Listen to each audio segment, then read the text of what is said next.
तो हेलो दोस्तों, शुरू करते हैं आज का वीडियो। आज का टॉपिक क्या है? आज का टॉपिक है मिक्स्ड प्रपोर्शन।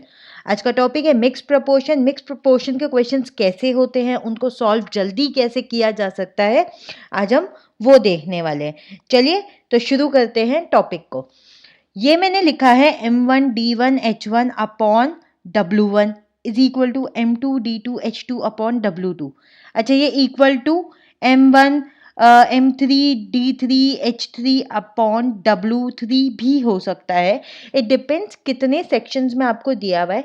ये जो मैंने कहा है अभी, वो धीरे धीरे आपको आगे समझ में आएगा। यहाँ पे M1 का मतलब होता है कि किसकी बात हो रही है, मैन विमेन जो भी है, हम उसे एम कंसिडर कर रहे हैं। तो एम है मैन विमेन। यहाँ पे मैं चिल्ड्रन भी लिख देती हूँ, कई बार क्वेश्चन आता है बॉय गर्ल ऐसे करके भी आता है। तो जो भी ह्यूमन की यहाँ पे बात हो रही है, जैसे भी जेंडर के ह्यूमन की, जैसे भी कैटेगरी के ह्यूमन की बात हो रही है, वो हमारा एम हो जाता है। डी ऑब्वियसली होगा डेज, एच होगा आवर्स और डब्ल्यू होगा वर्क डन। यानी men, women, children, days into hours upon work equal होगा दूसरे आदमी के किए हुए काम का। ठीक है, दूसरे आदमी के ये जो हम निकाल रहे हैं, जो रेशियो है, वो दूसरे आदमी के यानी M2 जो जिस दूसरे आदमी की, औरत की, बच्चे की बात हो रही है, वो होगा। उसके डेज, उसके आवर्स और उसका किया गया काम हो गया M2 D2 H2 W2। ठीक है, first question is 12 men works 9 hours a day to complete 40% of work in 30 days। 9 hours a day काम करते हैं 12 लोग और कंप्लीट कितना करते हैं? पूरे काम का 40%, पूरे काम का 40%। कितने दिनों में? 30 दिनों में। ये 30 दिन तक काम कर रहे हैं और हर दिन ये 9 घंटे काम करते हैं। काम कितना करते हैं? 100% काम में से 40% काम ये करते हैं। The rest of the work is done by, जो बाकी का 60% है, इसका मतलब वो करते हैं 15 आदमी, जब वो काम करते हैं 6 घंटे हर रोज। ठीक है, तो कितने दिनों में ये जो 15 लोग हैं वो काम को कंप्लीट कर देंगे, यानी अपना 60% काम कर देंगे। यहाँ पे हमें क्या निकालना है? यहाँ पे हमें फर्स्ट ग्रुप ऑफ पीपल का तो सब कुछ दे रखा है। मैन कितना है, हमें यही फॉर्मूला लगाना है जो फॉर्मूला ऊपर बताया है आपको, M1 D1 H1। तो M1 कितने हैं, मैन कितने हैं, 12। D1 कितना है, यानी डेज कितने डेज में करते हैं, 30 डेज में करते हैं। और आवर्स कितने लेते हैं, 9 आवर्स रोज का करते हैं। कितना काम करते हैं? ये काम करते हैं 40% नहीं लिखेंगे, क्योंकि अगर मैं यहाँ पे 60 लिखती हूँ, अगर 60 काम हो रहा है तो परसेंट तो कैंसिल ही हो जाएगा। सो हम 40 और 60 लिख देंगे डायरेक्टली। ठीक है, यहाँ पे हमें पता है ये आदमी कितने हैं, 15। ये काम कितने घंटे करते हैं, 6 घंटे डेली। लेकिन हमें यही तो बताना है कि कितने दिनों में ये काम करते हैं। बहुत सिंपल है, डायरेक्टली काटना शुरू कर देंगे। ये आएगा 10, ये आएगा 3। ठीक है, ये आएगा 10, 10 आपस में कैंसिल हो जाएगा। 3 5 जा 15। सो मेरा D2 आ जाएगा, D2 आ जाएगा 5 6 जा 30। सो D2 आ गया हमारा 54, यानी 54 डेज में ये 60% काम पूरा कर देंगे। 15 लोग अगर हर रोज 6 घंटे काम करेंगे तो 52 डेज में वो काम को कंप्लीट कर देंगे। ऑलराइट, देखो फॉर्मूला यही रहेगा, हमें बस ढूंढना है कि कहाँ क्या लगा देना है।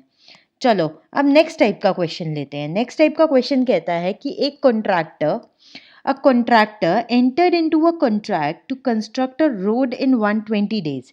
एक कॉन्ट्रैक्टर एक कॉन्ट्रैक्ट में गया कि वो 120 दिन में एक रोड को कंप्लीट कर देगा। उसके लिए for that he employed 100 workman. उस काम के लिए उसने 100 वर्कमैन को नौकरी दी अपने पास, लेबरर्स के तरीके से। आफ्टर 45 डेज बाद उसको दिखा, he found that 1/4 of the work was completed. 45 days में उसने 1/4 काम कंप्लीट करवा दिया था। हाउ मेनी मोर लेबर्स कितने और लेबर्स लगेंगे काम को कंप्लीट करने में प्रॉमिस्ड डेज में? प्रॉमिस्ड डेज उसने कितने लिए हैं? 120 डेज। तो प्रॉमिस्ड डेज में कितने और लेबर्स उसको एम्प्लॉय करने चाहिए कि पूरा काम इतने ही टाइम लिमिट में कंप्लीट हो जाए? तो मुझे M1 पता है, क्या है M1? 100। तो M1 हो गया 100। मुझे और क्या पता है? मुझे D1 पता है। D1 पता है कि पहले 45 डेज काम किया है। क्या मुझे आवर्स पता है? क्या मुझे आवर्स पता है? यहाँ पे मुझे आवर्स नहीं पता है, तो हमें इसको 1 लगा देंगे, ठीक है? या हम इसे नहीं लिखते हैं, हम आवर्स को इग्नोर कर सकते हैं यहाँ पे, क्योंकि दोनों ही केसेस में आवर्स हमें नहीं दिए हुए हैं। वर्क कितना हुआ? वर्क हुआ 1/4, तो ये हो गया 1/4, ठीक है? इक्वल टू में क्या रहेगा? M2 तो मुझे पता नहीं है ना, तो M2 को M2 रहने देंगे। डेज कितने बचे? अगर 45 डेज 120 डेज में से माइनस कर दे, क्योंकि 45 डेज ऑलरेडी ले चुका है, तो कितना बचेगा? 120 माइनस 45 इज 75। 75 डेज बचा। काम कितना बचा है?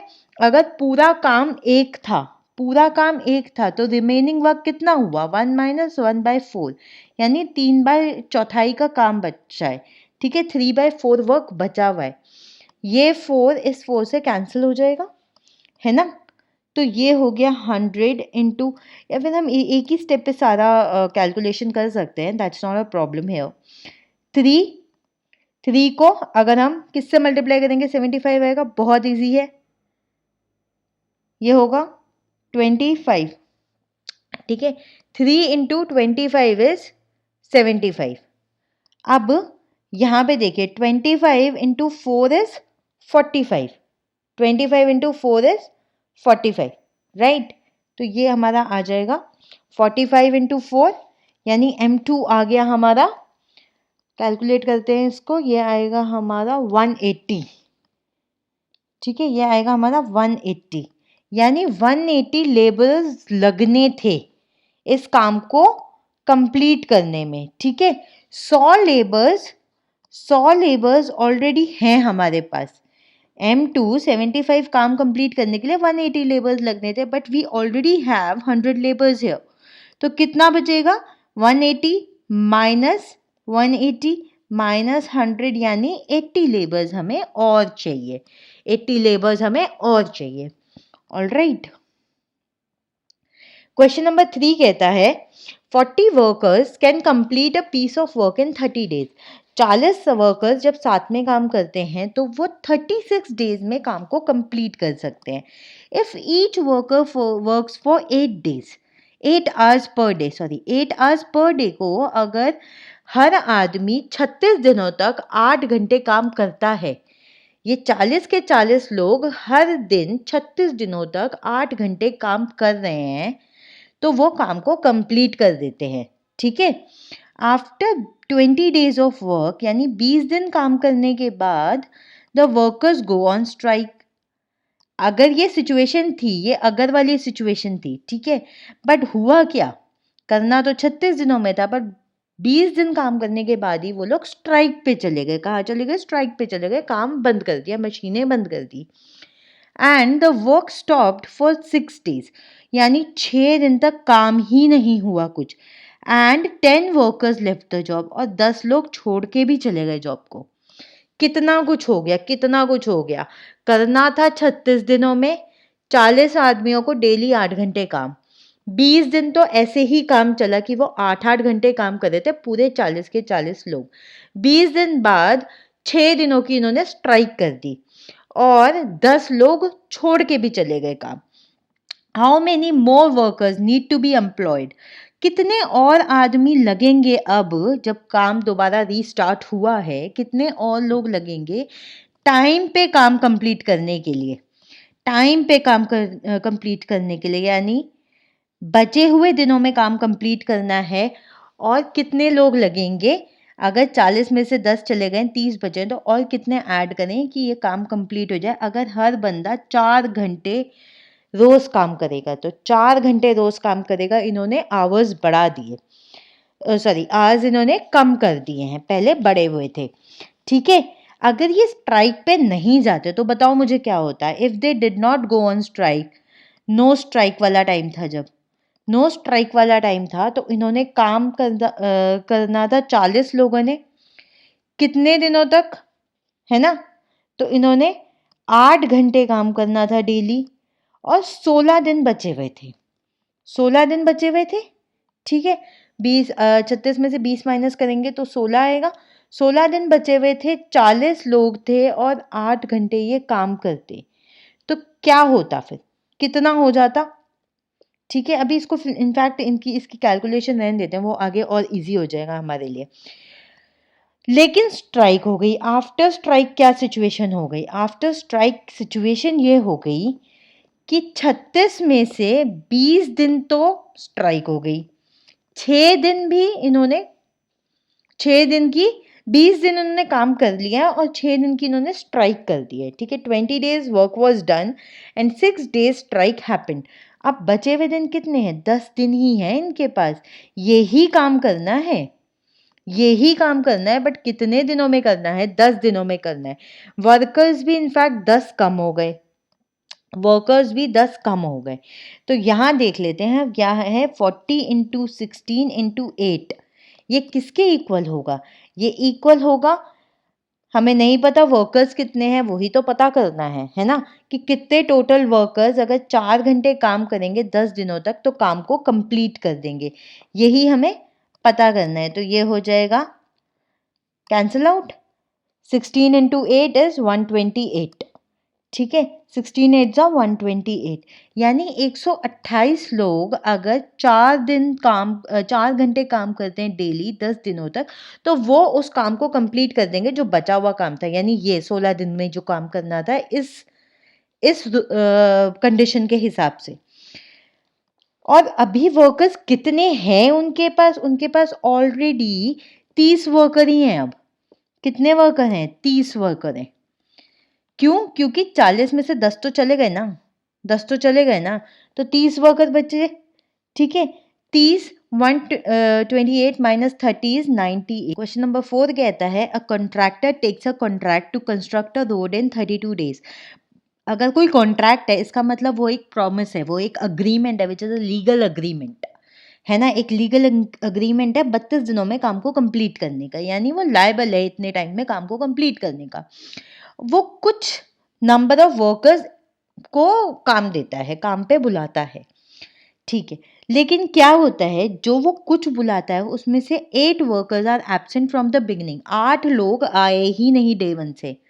मान लो उसने 100 बोला था तो सिर्फ 92 लोग आ रहे थे काम करने, ये मैंने मान लो बोला, हाँ ये 100 नहीं है एक्चुअली आंसर, और है भी तो मुझे नहीं पता, I just assumed.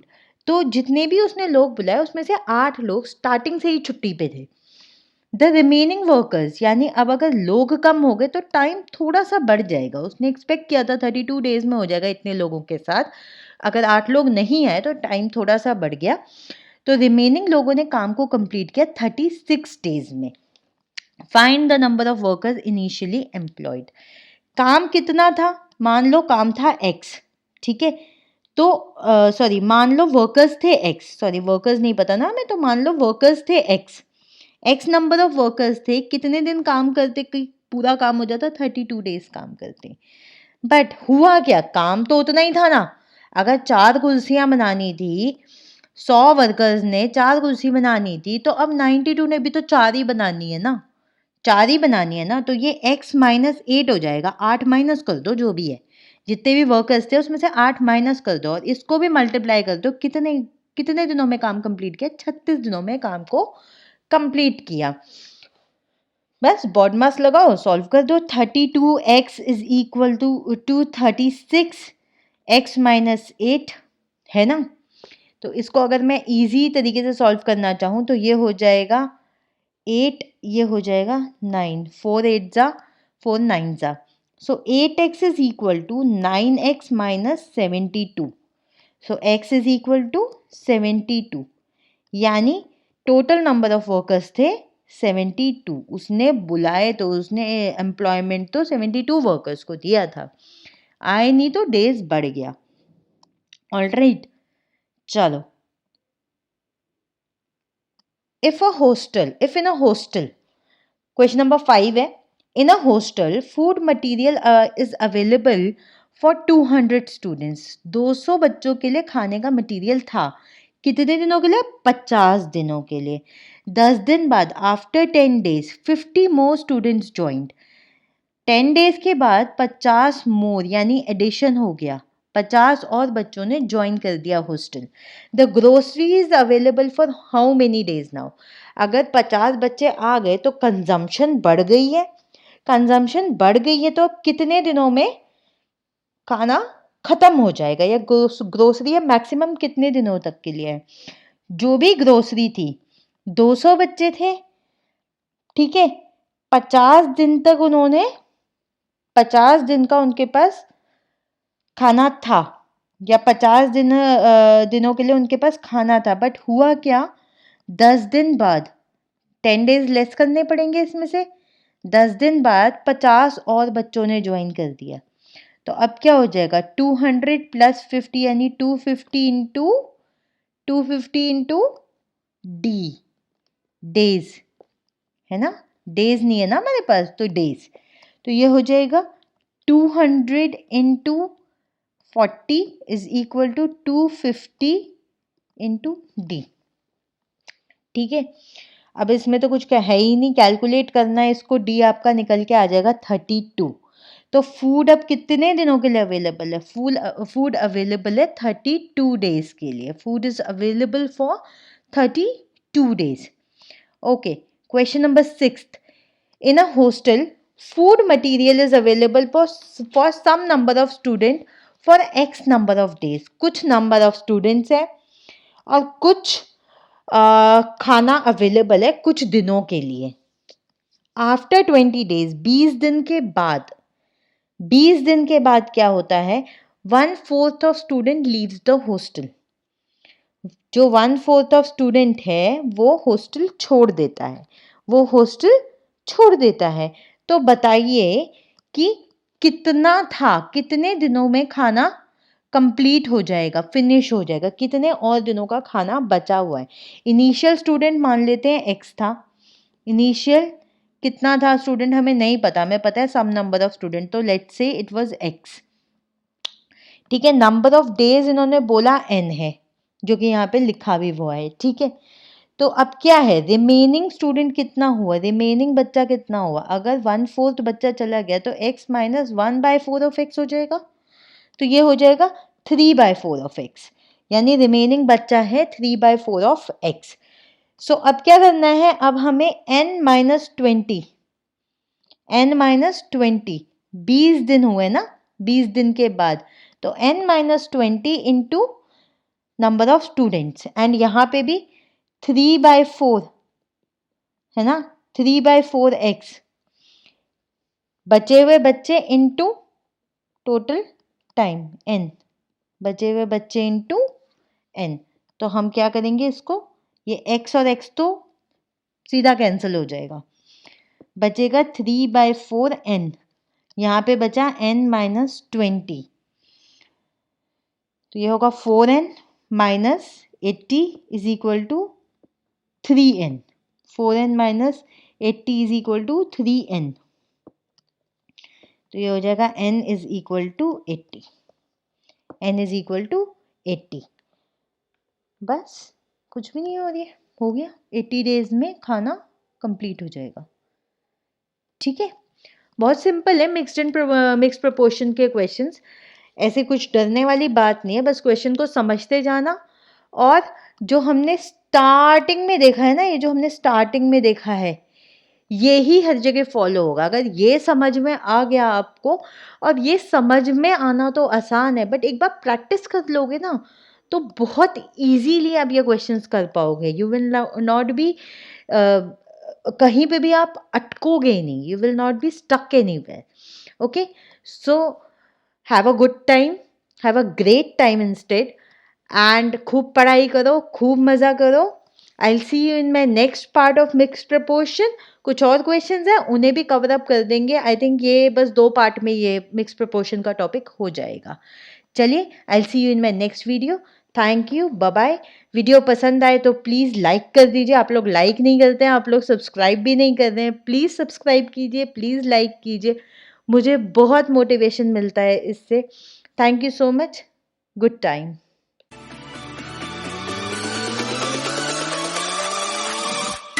Subscribe now and press the bell icon. Never miss an update.